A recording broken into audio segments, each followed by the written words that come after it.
খিচুড়ির সাথে ঝগড়া করে সব সময়। টাটা। সকালবেলা চা খাবার সরঞ্জাম। Hello everyone, welcome to our blog Sansara. আজকে সকালের ওয়েদারটা দেখতে পাচ্ছ, জাস্ট দারুণ। সকাল থেকে প্রচুর পরিমাণে হাওয়া দিচ্ছে আর সবাইকে সতর্ক দিচ্ছে যে আজকে রাত্রিরে প্রচণ্ড পরিমাণে ঘূর্ণিঝড় হবে। আশেপাশে যাদের টিনের বাড়ি তারা যেন দোতলা ভালো বাড়িতে আশ্রয় নেয়। তো ঘুরতে বেড়াতে সবারই ভালো লাগে, কিন্তু এসে এই যে কাঁচা কুচি সমস্ত কিছু খবরগুলো তো আর ওয়াশিং মেশিনে দিয়ে দেয় না, প্রচুর কেটেছি। গোটা ছাদ ভর্তি হয়ে গেছে, কোথায় শুকুর দেবো শুকুর দেওয়ার জায়গা নেই।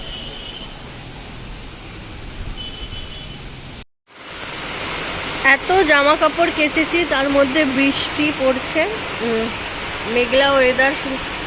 যদিও ছাদে শেড আছে, কোনো অসুবিধা হবে না, তবে এতদিন পর বৃষ্টিটা দেখতে বেশ ভালোই লাগছে। Good morning everyone. তো আজকে ওয়েদারটা পুরো বৃষ্টির ওয়েদার। তো বাইরে প্রচণ্ড পরিমাণে বৃষ্টি ঝড় হচ্ছে, তো তোমরা সবাই সাবধানে থাকবে। তো আমি একটুখানি ওয়েদারটা তোমাদের সাথে শেয়ার করি। প্রচণ্ড পরিমাণে বৃষ্টি হচ্ছে। আগের দিনের ভিডিওটা পুরো দিতে পারিনি, কারণ প্রচুর টায়ার্ড ছিলাম, খালি ঘুম পাচ্ছিল, তার জন্য পরের দিন থেকে আমি স্টার্ট করেছি। যে মা এখানে চা করছে, সকালে গ্রিন টি, তার সাথে এখানে ব্রেকফাস্টে রুটি আর কি, রুটি আলু ভাজা হবে। প্রোগ্রেস। এখানে গ্যাস জ্বলেই যাচ্ছে, গ্যাস কিন্তু কেউ অফ করেনি। সকালবেলা চা খাবার সরঞ্জাম, এই যে বেকারি টোস্ট, এখানে আছে চাল ভাজা, বিস্কুট, নানান কিছু। ওইসব খাই না, 4 জনের। ঝগড়া করে সব সময় আমার সাথে।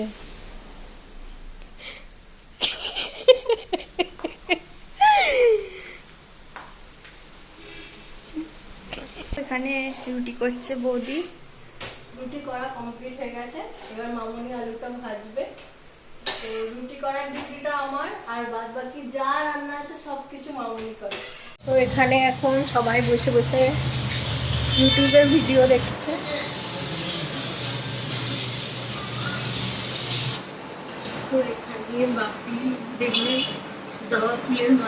তো বৃষ্টির দিনে কার কার খিচুড়ি খেতে ভালো লাগে কমেন্ট করতে ভুলো না কিন্তু। আমার তো খিচুড়ির সাথে যে ভাজাভুজি কম্বিনেশনটা দারুণ লাগে বৃষ্টির দিনে। রান্না করার সময় এসে সব সময় মামনিকে এই যে ডিস্টার্ব করে এই ব্যক্তিটা, কিছু করতে পারে না, শুধু খুন্দিটা নাড়ায় এসে আর ক্রেডিট নেয়। খিচুড়ি কমপ্লিট হয়েই এসেছে, আর এখানে ইলিশ মাছ ভাজা হচ্ছে।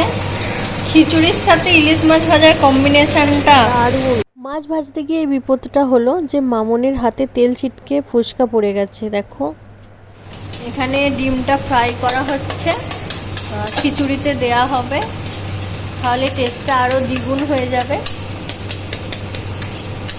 ঘি দিচ্ছে খিচুড়িতে, গরম মশলা আর ঘি, লাস্ট প্রিপারেশন চলছে।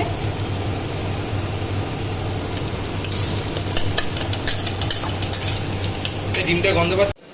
এখানে পাম্পি খেতে বসে গেছে, যেহেতু ওর খিদে পেয়ে গেছে। তো এখানে গরম গরম খিচুড়ি, আর তার সাথে এখানে আছে আলু ভাজা, পটল ভাজা, বেগুন ভাজা, কুমড়ো ভাজা, নারকোল ভাজা। তো খিচুড়ির সাথে নারকোল ভাজাটা আমি প্রথমেই ট্রাই করব, কারণ রান্না পুজোর সময়ই নারকোল ভাজাটা আমি খাই, কোনোদিন খাইনি খিচুড়ির সাথে, এই প্রথম ট্রাই করব। তার সাথে এখানে আছে ইলিশ মাছ ভাজা। এখানে আমরা সবাই একসাথে খেতে বসে পড়েছিলাম। কেমন হয়েছে? মামনি অলওয়েজ সমস্ত কিছু রান্না ভালো করে। ম্যাডাম এখন রেডি হচ্ছে, বাড়ি যাওয়া হবে। তারাপীঠ যাওয়া হয়েছিল, প্রসাদ দিতে যাওয়া হবে বাড়িতে। কি গো হলো? হ্যাঁ হয়ে গেছে। এই তো। তো আমি রেডি হয়ে গেছি। বাড়ি যাব, কারণ হচ্ছে তারাপীঠ গেছিলাম প্রসাদগুলো দেওয়ার জন্য। চলো টাটা, বাড়িতে গিয়ে দেখা হবে। বাইরের ওয়েদারটা জাস্ট দারুণ দারুণ লাগছে। বাইরের ওয়েদারটা এত হাওয়া দিচ্ছে, বৃষ্টিটা থেমে গিয়ে, যার জন্যই বাড়ি যাচ্ছি। আমি বাড়িতে চলে এসেছি। এই যে আমাদের মাম্মা, একটা হামি দিয়ে দাও আমাকে। টাটা করে দাও, টাটা টাটা করে দাও। টাটা হাত দিয়ে দেখো, হাত দিয়ে দেখো। দিদি হাত তালে দাও। আমার পুচি দিদি। কোনটা বল আয় আয়। দিদি এসে আমার পুচি দিদি আর নাস্তা করা আগে। এ আমার পুচি দিদি। ও তোমাকে কতবার বলবো এই বলটাই লাগবে? লাগে এটাতেও আমার পুচি দিদি। তো মা এখানে চাউমিন বানাচ্ছে। অনেকদিন পর মায়ের হাতে চাউমিন খাবো আজকে। কেমন খেতে হয়েছে? Tata tata tata tata tata. যখনই মানে বাপের বাড়ি থেকে শ্বশুর বাড়ি আর কি যাই, তখনই মনটা খারাপ হয়ে যায়, যতই কাছে হোক না কেন। বাড়ি আসার সময় একটু নাইট আমাদের হয়ে গেল আর কি, সেই একই দুপাতি মারার মতো ব্যাপার আর কি।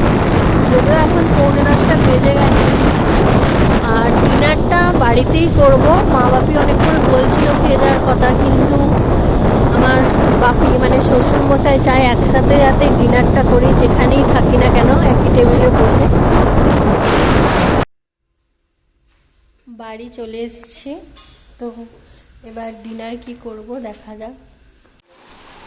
এখানে সবাই ডিনার করছে, বাপি বাইরে থেকে ডিনার করে এসছে, তাই ডিনার করেনি। আর আমিও মায়ের হাতে চাউমিনটা খেয়ে আর কিছু খেতে পারিনি। তো সবাইকে গুড নাইট, আর লাইক কমেন্ট শেয়ার অ্যান্ড চ্যানেলটা সাবস্ক্রাইব করে দিও, আর পাশে থাকা বেল আইকনটা বাজিয়ে দিও। Okay tata.